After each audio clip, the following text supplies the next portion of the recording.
এরপরে ঘরের ভেতরে না, ইনশাল্লাহ খেলার মাঠে দেখা হবে। আল্লাহ হাফেজ। আল্লাহ হাফেজ। বাংলাদেশ জিন্দাবাদ।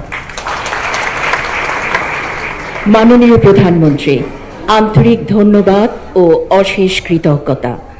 আপনার মূল্যবান বক্তব্য ও দিক নির্দেশনা আমাদের ক্রীড়াঙ্গনের সকলের জন্য পাথেয় হয়ে থাকবে। সুধীবৃন্দ, এখন মাননীয় প্রধানমন্ত্রীর সঙ্গে ক্রীড়াবিদদের ফটো সেশনের মাধ্যমে আজকের এই শুভ আয়োজনের আনন্দঘন মুহূর্ত ক্যামেরাবন্দি করে রাখার জন্য হলের বাইরে ফটো সেশনের আয়োজন করা হয়েছে।